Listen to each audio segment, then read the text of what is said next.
Welcome to DStv Roundtable with me, Donovan Goliath. Thank you so much for joining us. Now, being the incredibly influential person that I am, I managed to get these very busy people, right here with me. One phone call, one WhatsApp, that's all it took, just to come and sit and have a casual chat with me. I mean, these are some of the biggest household names in the TV and film industry here with us today to speak about some of the amazing content that DStv has to offer.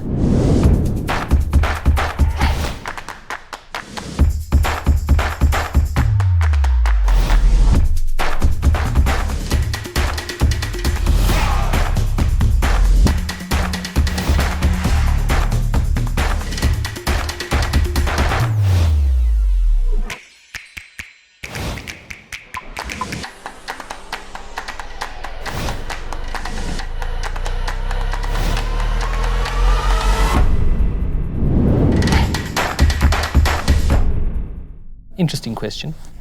Imagine a time capsule that will be opened 100 years from now, and you could put one great performance, right, from any local show or movie into the time capsule. Which would you choose? It could be one of your performances or anyone else's. Okay. So, I'll go first. Okay. So, I am an absolute die-hard fan of Cindy Dlatu's. Yes. I can watch Cindy day in, day out. She is, for me, the epitome of when people post Viola and Meryl, Cindy is my Viola and my Meryl. That's a big compliment, that one. She really, and to play a role that she plays day in, day out on a long-term basis, to bring it every single time, that's magic. It's easy to go onto a series and a film and bring the magic. You have this amount of time, you go, you do that. Cindy has the ability to do that every single day she's on. There's not a scene where I've gone, So maybe I should have also said The River then, right? Yep. Yeah. Yes. I would have to also say lockdown was a change in my career, in how people saw me as an actor. When I was Charmaine on Backstage, and even Erin, I was always the girl with the body, the dancer. People never fully embraced me as here she is, she's an actor, right? And then I got onto lockdown, and it changed everyone's perception of my ability and my craft. It took 18 years to even get nominated for anything. That was my SAFTA win was my first nomination. Now, I don't take that for granted, because there are many people who have never been acknowledged and we've already buried them. So also for me, I appreciate that so much, because many didn't get that. But Tyson, for me, will always be one of the most memorable, because it changed how people saw me as an artist. And it's like I broke the shell, and I broke what people placed me as, which was a mold that I didn't even put on myself. I mean, can you imagine at 42 now still trying to have to maintain the body goals? Oh my gosh, how exhausting. I would have to starve to look like Charmaine 20 years ago. Do you know what I mean? Yeah. So Tyson really did that for me, and so I'll always have a very deep connection and love affair with Tyson, even though she embodied everything I never wanted to be as a child. I mean, in my community growing up, Tyson is who I didn't want to be. I used to look at characters like Tyson and be like, I can't be that. I'm not going to be that. I'm going to make it out of here. I'm going to do it. I'm not going to be that. And then I go and play a role that mirrored absolutely everything I didn't want to be, and I had to live that role, because it's the only way you can make something like that believable. You can't pretend to be Tyson. You got to be Tyson, or it won't work. So I really loved that. That was a highlight in my career, was Tyson. And then Cindy. Fantastic. I'm a fan. Kgosi, what about you, my brother? What's that one performance, either yours or somebody else's, that you would put in that time capsule? Yeah, but mine was, for me, the one was not on TV. It was at school. Grade 12, finishing NSA. So at NSA, last performance, you have to perform. So I've been stereotyped as this kid from Alex, this kid who can only play roles like Tyson's, because that's the only thing I see. Can never be that boy. I can't be Bro, I was like, nah, give me that Mission of Venice script. Yo. I was like, nah, bring friend. it. I was like, nah, bring it. My Yes. teachers were like, oh, but you understand that this is it's gonna be, people from department will be the one marking. I'm like, bring it here. I'm like, bring it here. Yeah. What? I was there, boy. You don't To bed fresh with all. You're looking at me like. Let's see, wait, I want to see this. Give us a little demonstration there, man. Let's see it. Yeah, one of the moments. Yeah. And then when it comes to I like Tusi. Yo, Mutusi. I was young watching Joburg Jenny. I think it's Joburg Jenny before all these other things. Yo, Tusi was killing this other scene in a parking lot. Like this, all of us here, we have that moment in acting, the climax. Yes. Where like your body start doing things that you even giving yourself goosebumps. Yeah. You know? Yeah. I've seen Al Pacino going through that in Scarface. I've seen Robert De Niro. It's channeling. It's yeah. channeling. You're not acting. It's you're just like letting you stuff trance, like. you've gone. Yeah. State of flow. You know? You've Exactly. transcended. I swear if they say, okay, play it again. You won't. You won't. Unless if you... I'm joking. So Mtusi played that character for me and is one of the actors that I look up to and underrated actors around Mzansi. But he's one of the guys that gave me that thing. I was like, never. Yeah. If you can do that, I'm going to polish my craft. I'll go to all these community theaters. I'll even take myself to Grahamstown. You know, Nice. I'll do whatever. I'll go knock at every big production company just to show that, I can even be close to that. But he's one guy that, oh my God. Oh yeah. Hey, the past, look there, you're even feeling like, hey, that one hit you. That one hit you hard. Zola, what about you, bro?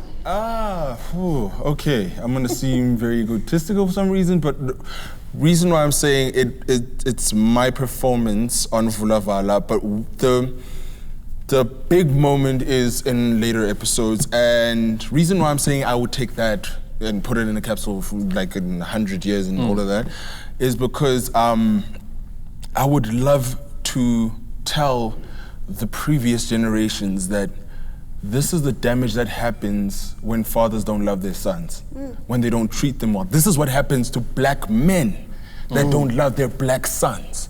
Because you're damaging so many of us, and now we have to deal with so much, and now we have to now love our kids, but we don't know how we are supposed to love because we weren't loved. I don't know what the relationship is supposed to be between dad and I, so I'm gonna do the relationship that was done to me. Because I was told that I'm supposed to be rock hard after this, I'm gonna be a man. And all of these things, and I'm like, money will never buy you your son's happiness. It will buy him the gifts, but they need you. I need you as a father to help me out, to show me the way, guide me, so that in the future I know how to be a man, not only to myself and for the community, but for the woman or man that I'm going to marry one day, that I know how to be a civil human being. Because now, if you're not involved as a father, you're letting your son get taught by the streets. That's where he's gonna go. That's what he's gonna do. Okay, cool, my dad is not there. There's so many other father figures that are out here. I'm gonna learn from them. Next thing, you're handed a gun that, all right, look, if you're my son, this is what you have to do. This is how you get in here. And now you see yourself in this mess, and all you needed was a dad that's gonna say, listen, whatever happens in life, I love you, and I will always be there for you. Doesn't matter how much you mess up, I will always be there to try and guide you back into the right path. That's literally what my scene gave to me, and so many black men could learn this, and I feel like it also embeds gender-based violence, that if men were taught by other men that this is how you are, this is what a man is, not a person who hits, not a person who has to lash out if they feel too angry, but a person who now knows that love and kindness trumps anger any day. Love you guys, you know that. You guys, you don't just answer the question, you dig deep. And you find that emotion. It's really like, these answers have been so amazing, especially this. Like, I threw this out expecting something a little more like fun and lighthearted, but I can see how much, every time you speak about it, you just like kind of find a space on the floor where you can just focus because you're seeing that person's face, you're seeing that role. Exactly, you gotta make sure, you're holding it back. No, it's fantastic, guys, it's really, really great. Stephanie, what about you, man? Sorry. Oh, started already. Thank you for opening the doors. What's that role that you just go, this one, it needs to be locked forever. This one will never disappear. No, go. This is amazing. I'm really enjoying it. Yeah, no, I'm sitting here thinking of the name of the actress. Maybe you guys can help me, but the lady who played Ellen Pakis. Oh, yes. Jill Levenberg. Jill Levenberg, yeah, and just specifically that movie. Yeah. I feel like if we can put that movie in a time capsule, and 100 years from now, because I'm not a pessimist, but I do believe what's happening on the Cape Flats is not going to end. It's not ending. And even 100 years from now, our children are still going to be going through the same things, still going to try to find themselves, still going to try to find a voice and and if I can put our lead colored woman in the time capsule to show young girls that how light or how dark you are doesn't matter. You can achieve something. Just because Lorcia is a color that looks like this and I'm a color that looks like this doesn't mean that she's got a better chance at making it in life than I do. And that movie, Ellen Pakis, where it shows the love of a mother and how she was like, if I would rather kill you before I allow you to let somebody else, to die in another way, you know what I mean? And how we as women, not only colored, but black, white, women in South Africa specifically, have the power to fight for our children, but we have become lazy. We have become like, okay, well, I've tried, and that's it. So our responsibility as actors and in whatever work we do is to show that. And I love the idea of the time capsule because when people actually go back and see that, okay, well, I can do it. It's been done before. As you say, Robert, there's nothing new under the sun. And even though it seems as if nothing will change, I believe it eventually will if we keep telling these stories. I've got an idea. So, yeah. I've got an idea. What if Channel 100 becomes the time capsule? So we get people to talk, and then that's it. Robert Whitehead, sir. Yes. Me, I am so keen to hear what your choice is going to be. Well, I must tell you that I can't help but remember Sarafina, the movie of Sarafina in particular, which I was in, and I had a wonderful scene as the Colonel in John Forster Square, talking to Lorcia Khumalo, interrogating her, and it was a marvelous scene, and I loved to do it. But it was a deeply horrible scene, and it was everything, of course, that one hated at the time. But that's what I keep coming back to. I keep thinking of that scene with regard to this question. Of course. And I don't know whether it is or it isn't or whatever, but to me, that I love that. But I think based on what everybody has said here, capturing a very important time that we tend to forget. So in 100 years' time, these are stories that you don't want to forget. And that interaction, I think, is just a small slice of a very big thing. Absolutely. Powerful. Of a huge thing. If this really was real, it would be so incredible because I know that 100 years from now, these stories are going to be diluted. There are going to be missing pieces from the stories that we want to tell. And it would be nice to have the raw as it is, just people seeing it, But DStv is that time capsule, guys. It'll always be there, I'm sure. Somewhere we'll find it. I'm not seeing any agreement. Internet can crash anytime. And then he laughs at himself. Didi, what about you, ma'am? I think the most recent production is Tunzi. I think that should definitely belong to a time capsule, get into a time capsule because, it was a beautiful depiction of what it's like to be a young black South African girl growing up, and the identities that you deal with in self-discovery, your sexuality, many different things, gender-based violence as well. And I think all of the actors, including Thuso, did an incredible job. So that definitely should be archived. Fantastic. Kate. Film, Ellen, I think is an amazing film of bravery and hard to watch. And Jill did an amazing job. Poppy, another amazing film. Oh yeah. Really beautiful. And then another international film. Well, it's international, but it's a Kenyan film that so few people have watched, called Supermodo. It's one of the most beautiful films I've ever seen in my life. Supermodo.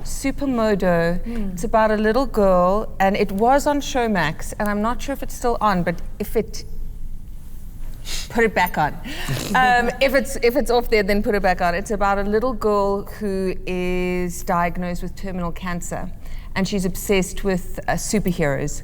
And it is the most, like, you know, when you gasping because you're between tears of joy and your heart is breaking. It's one of those films that is so beautiful that every person should watch, because the story is so simple and it's so pure. And that's what I love, is those where you feel happy to have wept because you feel alive.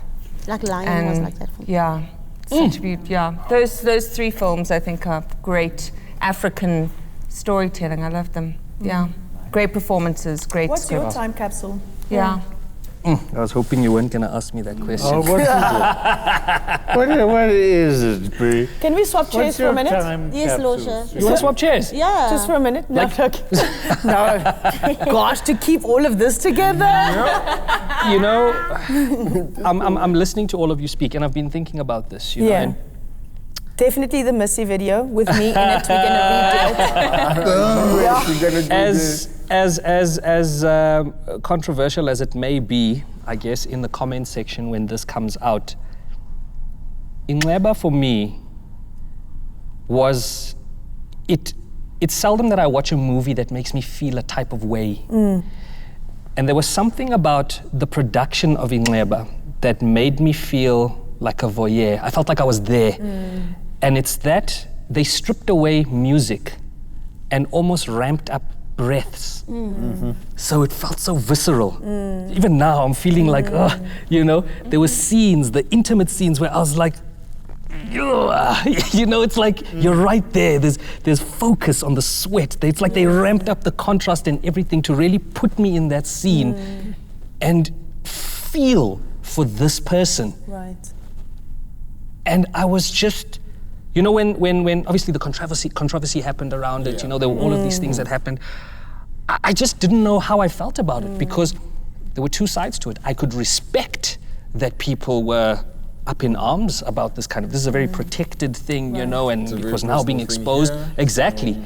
But from an art or creative point of view and a depiction of a story, I was completely immersed in this thing. And I just went, this is such a, like I could cry, you know, I could be angry, I could get up and walk away. There were all of these things going through my mind, and I was like, I mean, it's a masterpiece in terms of storytelling. Let's strip away the controversy once again. But in terms of storytelling, it's such a simple thing. And the way it was captured, the attention to the cinematography, like I said, the sound, and the characters they chose, who are not just predictable figures, normal guys, you know, even the men, the elders, you know, people that you could hear when they were angry about something. Like, you could smell that room they were in terms of really activating senses. Man, I was in that movie. I must be honest, like that one. I was so in that movie. But yeah, that would be I would yours. definitely I would Put it in definitely there. put in. Yeah, I really believe, and like I say, I'm probably gonna get a lot of hate, in the comments, and that's okay. It's okay. But it's really It's just okay, how I because feel. What art is there for? Art is Exactly. there to create a Evoke. context And for discussion that is outside of Evoke. you, to evoke, to move people to change, to create debate. That's Yes. If why it's we- not doing that, then it's not Yeah. art. Absolutely. Yeah. It was a waste What of did time. you call the social media? A cesspool of hate. Winner.